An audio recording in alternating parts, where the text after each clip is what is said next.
এক দেশে এক রাজা ছিলেন।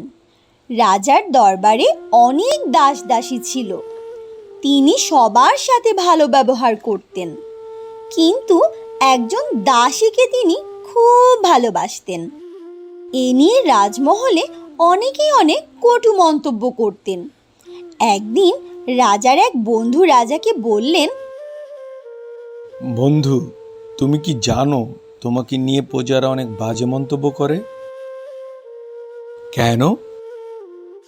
তুমি রাজ্যে এত সুন্দরী মেয়ে থাকতে একটি সামান্য দাসীর সাথে কেন সম্পর্কে জড়ালে? রাজা তখন বললেন, ও, এই কথা। তাহলে একটা অনুষ্ঠানের আয়োজন করো। এই আয়োজনে রাজ্যের সব সুন্দরী মেয়েরা থাকবে। এখান থেকে যাকে আমার পছন্দ হবে তাকেই আমি বিয়ে করব। কথা মতো দিন তারিখ ঠিক হলো। রাজ্যের সব সুন্দরী মেয়েরা রাজার দরবারে হাজির, এই প্রত্যাশায় যে যদি রাজার পছন্দ হয়ে যায় তবে তার সাথে বিয়ে হবে। সময় মতো রাজা ও সেই দাসী এবং সবাই হাজির হলেন।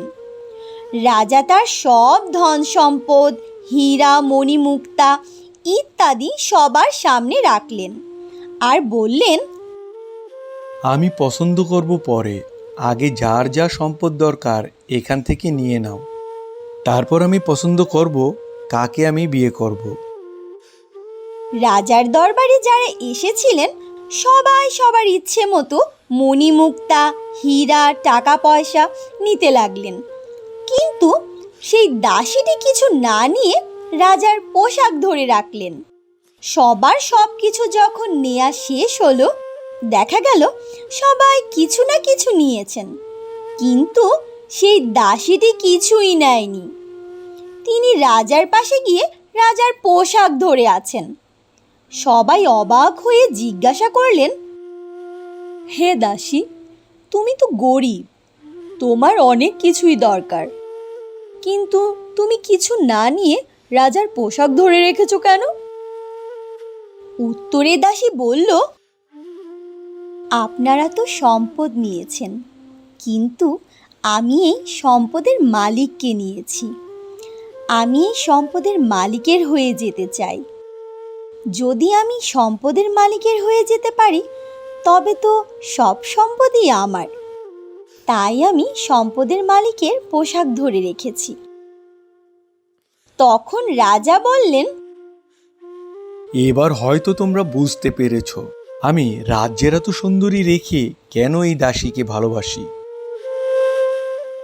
সবাই বললেন, হ্যাঁ, বুঝতে পেরেছি।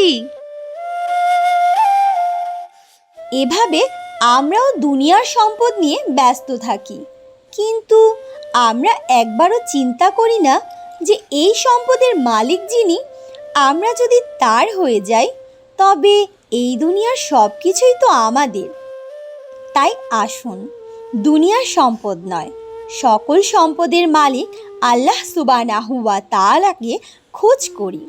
যদি আমরা তাকেই খুঁজে পাই, যদি আমরা তার ভালোবাসা পেয়ে যাই, তবে সেটাই তো হবে আমাদের উভয় জীবনের শ্রেষ্ঠ পাওয়া। আল্লাহ রাব্বুল আলামিন আমাদের সবাইকে সঠিক পথে চলার তৌফিক দান করুন।